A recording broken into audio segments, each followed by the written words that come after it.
Hey everybody, welcome back to the show. Love being able to record these Wellness and Weight Loss Wednesday shows. And that is because I always want you to know that losing weight and transforming your body is not just about calories in, calories out. No matter how much you've been told that, there is nuance to it. Yes, you can't overeat. And yes, you do need to move your body. Does that need to be training for a marathon or doing high intensity interval training or reducing your calories to 1,200 calories a day? No, it does not. If you have to do that in order to lose weight, it's always a metabolic issue. There's something going on with your metabolism as to why your metabolic rate is so low. So yes, you could just keep eating less or moving your body more to burn more calories, but that is going to be miserable and almost no one's going to stick with that. So instead of doing just that, what we want to do is we want to look at how do we actually rev up your metabolism to allow you to get better results without having to do more and more work. Because the truth is that people are busy, and I get that. This is something that I've been doing since the mid-90s with my clients. And honestly, the research and everything gets better every single year. So our programs, they've always worked since the mid-90s or so, but they always can be a little bit more fine-tuned. So one of the biggest things we've talked about for years now is intermittent fasting. The problem is intermittent fasting for 16 hours isn't right for everyone. The reason why it's not right for everyone is that if you're hypothyroid, lower thyroid, you have high levels of cortisol, high levels of stress in your body, and poor sleep, the last thing that you want to do is skip breakfast. And the reason is that your body is looking to cut stress and cut cortisol. The easiest and best way to do that is to feed the body, to tell the body you're not starving. You don't need to run on fumes. You can actually eat a good, healthy breakfast and be able to reduce those cortisol-based levels. And the way that we do that is a healthy balance between protein, fiber, healthy fats, and some good carbs. And the reason we want to do that is because then it satisfies all requirements for the body. Replenishing glycogen stores, cutting cortisol with the carbs. The protein is going to end the catabolism in the body. And I have many shows on anabolism and catabolism. And the healthy fats is great, obviously, for the nervous system, brain, and a slow fuel source as well. And many, many other different reasons. But when we look at that, we can say, okay, is there a way, though, that we can also help people lose weight and not have to reduce their calories? And one way we found is we can actually shorten that window. So what started out for 16-8 as most people skipping breakfast and just going lunch and then dinner, what we found is that most people in 2 meals a day, the first meal they often overeat, which is not ideal, right? And so they end up like just taking in more calories, or they really reduce energy because there's so much energy that needs to go to digestion when you have a huge meal. But the other thing is that they're not always able to get in all of their micronutrients. So what we found is that if you want to do 16-8, and I'm bringing this up because the research, I touched on this last Friday, but I want to read the research to you because it's actually pretty strong. So what we found is that if we're still able to get breakfast in, but we can keep the 8-hour window, it's oftentimes for a lot of clients with a lot of inflammation and gut issues, the best of all worlds, because it gives the body then 16 hours of repair time. Now, do you need to do this the rest of your life? Absolutely not. Could it work for a period of 6 months, 8 months, 9 months? Yeah, without a doubt. What we have found, though, is that, and this goes in many scientific studies, skipping breakfast and going to one meal a day or just waiting until 12, 1 o'clock, if you get up at 7, 8 o'clock, is not ideal.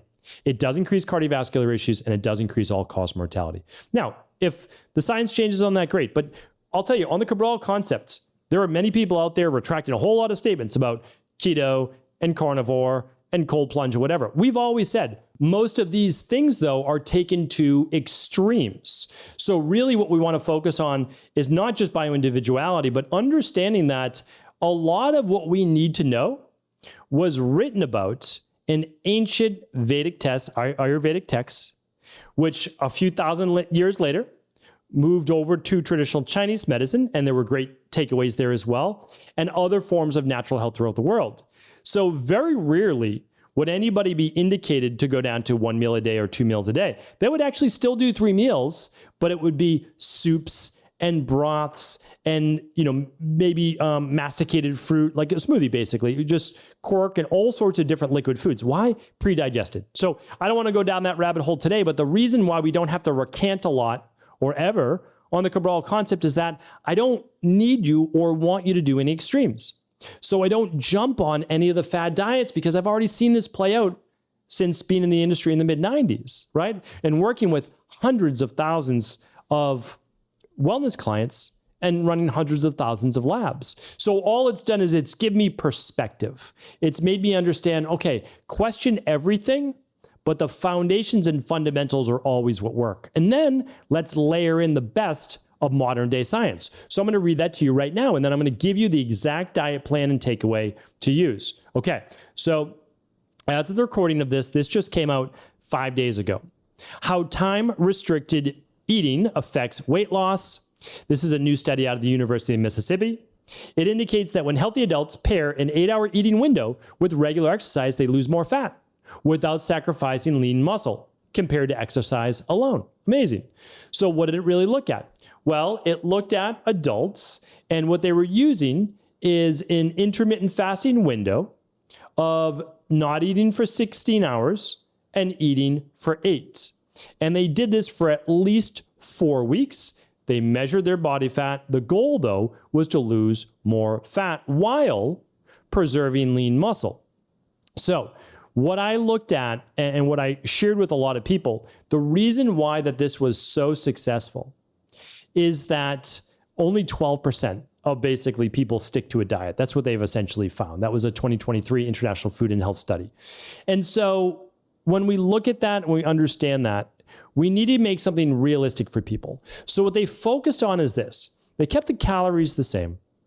They wanted them to exercise, and I'll go to that in just a moment. But they wanted people to focus on something more than just caloric restriction, right? So the amount of calories they could eat. So instead, they focused on, no, you're able to eat this many calories, this much food, but it has to only be within an 8-hour window. And so what people felt the restriction on was now not the foods or really the calories. They were most focused on the restricted window, 12 to 8 at night, or I'm going to talk about 9 or 10 in the morning to 5 or 6 at night. They were more focused, oh, it's not 9 o'clock yet, I can't eat in the morning. Oh, it's after 6, I can't eat anymore. So what they wanted to do then was get in their food during their window, and then they knew, oh, I just can't snack at night. Or my breakfast starts at this time. So that was a mental barrier that actually made it more able to be stuck with for these individuals. Now, they've done this study many, many times. The study of an 8-hour window in intermittent fasting has always pretty much failed, like a lot of the time. And the reason is that a lot of the people were losing muscle, just like Ozempic or Wegovy, or a lot of GLP-1s, right? If you're using a pharmaceutical drug, GLP drug, about a third of the weight that you're losing is bone and muscle, which is so crazy because you don't get a lot of that back, if any. Like, that's the truth, especially bone, if you're over the age of, let's say, 30 years old or so, especially for women. So now, what's the average time? 6 to 12 months, people take a GLP. The problem is that 30% of the weight that they lost was muscle and bone. Almost everybody gains all the way back, but they actually gained 30% more fat back because they didn't gain back the muscle or the bone necessarily. So now their metabolism in worse shape. They're in worse shape than they were before. So what do they need to do? Get back on the drug. So the drug industry has them stuck on this drug now, even though it can cause gastroparesis, digestive issues, thyroid issues, etc. So again, I don't think that this is the super drug that people are looking for. Can it do some great things? Yes. Could it be used for people 100 plus pounds overweight in the more obese category? Yeah, it absolutely could, but not for the people 20, 30 pounds, 40 pounds, maybe 50 away from looking for their goal. Like they can do that through what we're talking about really here today. And I think that's the best for everybody. I mean, we were with clients 100 plus pounds overweight. But the problem is you don't always want to be deprivation based. And so what we see here is that if you simply exercise twice a week with weights, you get to maintain muscle mass or maybe even build some. And at the same time, you're able to now lose the majority of the weight as body fat. and you can focus on the 8 hours as the restriction rather than the food restriction, which I think is pretty phenomenal. So they just go into the psychology of this. They talk about needing healthy muscle, not wanting to lose muscle or bone. And although they recommend follow-up studies, which I agree, this can be done. And I'm going to show you, we've been doing this in our practice for many, many years. But here's how we restrict it to 8 hours of time rather than the typical 12 to 14 hours that we recommend for most health clients. So most health clients, like myself as well, what do I maintain? 6 at night to about 8 in the morning. It's 14 hours. That's what I do for myself. I have my water, lemon, some greens not upon waking, but a little while after waking, maybe an hour or so. And that's not breaking a fast. And then I do my breakfast, which is my smoothie at 8 a.m. So I stop eating by 6. Is it perfect every night? No, but most nights, without a doubt. I stop by 6 and then I don't start till 8. So that's 14 hours for me. In our practice, it seems to work really well for the majority of people. Now, your time frame might be different. I totally understand that. But for people for weight loss or autoimmune issues or chronic-based disease, we've also seen an 8-hour window work even greater. And the reason is there's less coming into your system. So what we'll do is they won't have breakfast for weight loss, autoimmune, other inflammatory-based issues until 9 or 10 a.m.